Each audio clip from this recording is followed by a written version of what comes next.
Okay, I'm Emmanuel Aboagye-Nimo. I am a senior lecturer from Nottingham Trent University. I am in the construction management department.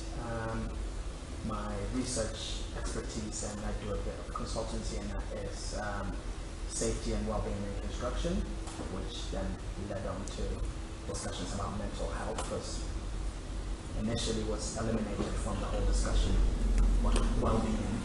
People just talked about accidents on sites and injuries on sites, so I thought there was a bigger problem that people pretended was not there, so that led me on to. So anybody who's done something with mental health before, especially the first aid training, this is one of the main tools in there. The idea is to know what stresses you. So if you're doing this on your own, anytime you're doing it, you're trying to see how you cope with everything that you deal with. So the bucket, if you're not able to open the tap at the bottom, which is the coping mechanisms that you put together, that's when it overflows, and that's when, let's say we call it a meltdown, or people snap, because things build up so much that we get overwhelmed. And somebody asked my colleague in the office the other day, how are you doing? And she started crying. So she was at that point. So just that idea,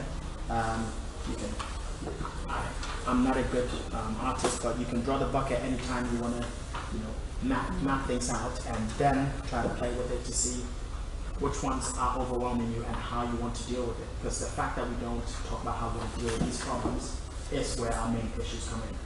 So I'll leave that with you, and carry on with the show. I have been trying to look in so many different areas, so I wanted to start with a generic discussion of mental health and how people can recognize things to show that there are issues there. For starters, when we ask about physical health, I was going to pass a post-it note around, but when we ask about physical health, everybody talks about gym, fitness, all of these things. When you talk about mental health, some of the first answers people come up with are crazy. Considering it's all still health, one is mental, one is physical, one has got a very negative connotation to it, one has got a very positive connotation. You say physical health, people say gym, running, training. You say mental health, breakdown, emotional, stress. So the idea from the beginning is that we don't appreciate it as much as we should, and we don't look at it in the right angle. There are a lot of things that show what mental health issues people are going through. I could read tons of them. Sadness and hopelessness. One of the most important things which I need to talk about, because it's dealing with construction, is suicidal thoughts. In the construction industry, it's not just thoughts. People actually act on them quite a lot. One of the highest suicide rates in the industry, in the country actually. So it is one of the most important things we need to deal with. So I'll go through a few statistics to put things in perspective, and then we can understand why we're sitting here today discussing what's happening in the construction industry. Okay. So mental health. I say this to students: never read what you've got, except when it's facts. So these are facts. I don't want to misquote them. In England, women are more likely than men to have common mental health problems. When we say this, it's not because women have got more problems. It's because women disclose more, and that's why they get the diagnosis. So they get this fixed, whereas men don't discuss that. We've got a stigma internally that it's weak to talk about mental health. To tell people that you're stressing or worried about something. In 2013, this is in generic terms for the country, there were 6,233 suicides recorded in the UK. 78% of them were men, only 22% women. 10% of mothers and 6% of fathers have officially been diagnosed with mental health issues or illnesses. 70 million days, sick days are recorded in a year. This leads to about 100 billion per year lost due to just mental health and how it affects people at work. People only think, well, I'm not injured, I've got a broken leg and all of this, so it doesn't have to affect me. But the money lost there, the reason I point out the £100 billion lost to mental health is The whole GDP of the construction industry, the output of the construction industry, is 117 billion. So if we take all the massive projects, HS2, the Shard, all the big projects you can think of, the money that goes into that, all the housing, we actually lose an equivalent of that due to people just being sick, which we never handle. The UK construction industry has got 6% of the total GDP, so it's very relevant. We all, one way or another, know somebody that works in construction, just because they may not say, I work for this big firm here or that big firm here. The smaller guys, they're the main people that we need to think about.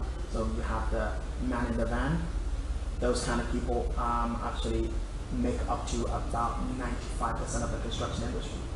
So all the big firms you see around, big posters, big banners, they are actually not the main construction firms. They're a big conglomerate with money, but they're like 6 or 7 people in suits and ties, and the actual people that do the jobs are all trickle down to the bottom, who end up being 2 or 3 people in a team. The industry is known to be high cost, high risk, and long-term activity. So high risk, high cost, you stretch that over a long period, that becomes stress and pressures for people that work in the industry. When people are not able to handle these stresses, they find alternative means to deal with these problems that they have encountered. We've got the industry is known for, it's got quite a negative stigma to it. We've got managers, quantity surveyors, chartered architects, and all those. These are high-level people that people think, yeah, he's living a good life, she's living a good life, you know, they don't have any problems. But then you trickle it down to the people, the bricklayers, the electricians, the plumbers, all these people. They are the people that actually put the buildings together, and that's why we need to value them. But in all statistics that you may see, they will not be included. So all the suicide rates and stuff we'll talk about, many of them are not these people, and many of them are not tied to the bigger companies. So we've got Morgan Sindel down the road, we've got a lot of the big firms. When Carillion went under, there was a loss of about £300 million to the smaller firms that were working with them, and they'll have nobody to say anything for them. When there's a liquidation and people are collecting their money back, it's the big lenders who get their money back. So this pushes people to take matters into their own hands, and some of them becoming people taking their own lives. 64% of construction workers believe the employers should take care of their mental health. But the employers are just 2 or 3 people in a company. The main contractor, the top tier, so you put it in layers and layers and layers to the top. The people at the very top don't see them, they don't even know them. There are many people who say, I work for Morgan Sindel, I work for Carillion, I work for Wilmot Dixon, the big names, but they've never met the CEO, they've never met anybody in a managerial role before. The pressure comes from the top where they say, we want you to finish this wall in 3 days. Okay, but we cannot do it in 3 days. Well, if you can't do it, then leave. If you get kicked off a construction site now, you get put on a blacklist. That blacklist means that we changed the name to be approved contractor list, which sounds very nice, but it's a blacklist. It means you cannot get a job from any of the big firms again. So just by complaining that, well, this wall cannot be done in 3 days, you lose your job, you lose your livelihood, and that's it. And it's a traditional man's job, which means that most of them are single family earning situations, so it brings problems all around the household.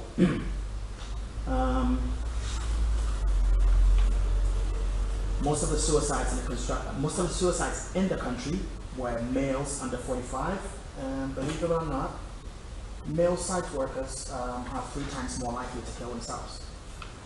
So construction workers are 3 times more likely to kill themselves, whereas they fall within the biggest category of young males, so under 45 to be working. That's one of the biggest issues we deal with. A lot of people are leaving the industry, and we keep talking about Brexit being one of the problems where a lot of skill shortages have happened. Well, construction industry has been employing a lot of European workers because people here have not been doing the job. They stopped doing it. Many of them, if they have an alternative, they'll leave. And it's been going on for a long time, but Brexit, when it happened, then a lot of people started leaving, the Europeans started leaving, it opened a big hole in there, and people realized that actually we're in deep trouble.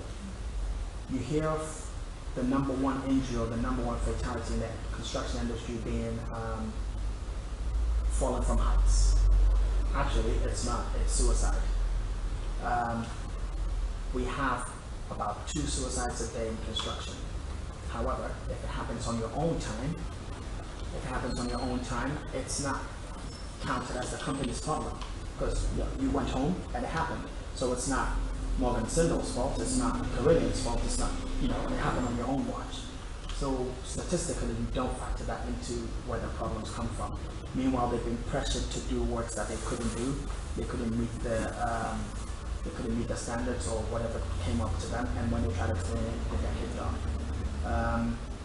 So in terms of anecdotes, when I speak to Richard, we talk of so many different issues that come up, and we can tell tons of stories going on. But the real problem is that look at the problems before they start. So all the statistics I've said here, none of them was before any problem started. Everything is at the back end of the problems.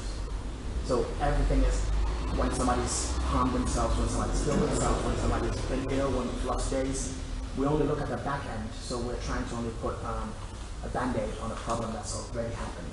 This academic year, I embedded mental health in one of the main modules I run, which is the final year project, where we look at one of the projects actually quite close by.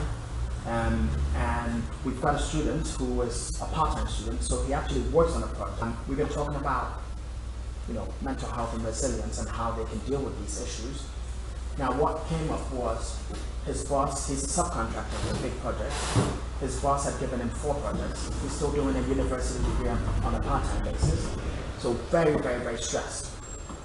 We're having a conversation and he realized that, actually I'm not okay, but I can't say it.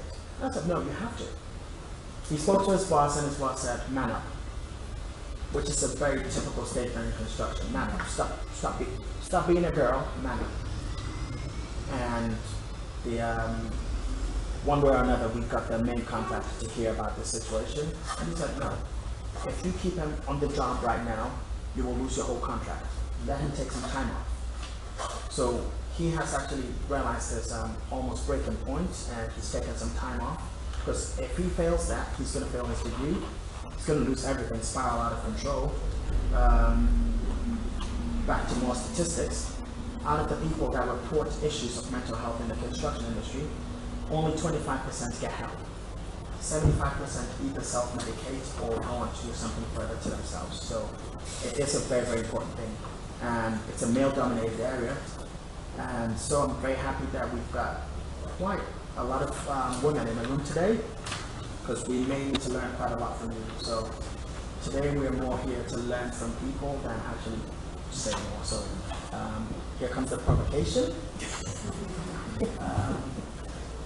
So we've got 4 questions, which I can share in different groups, so I'll go in different directions. First one is the easiest one.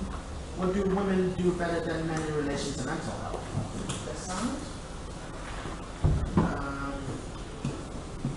And this is infamously framed. So how can we make the subject of mental health more attractive? It's been labeled as how do we make mental health sexy so that people enjoy it more.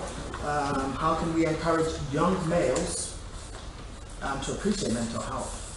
And the last one, how do we eradicate the stigma of mental health?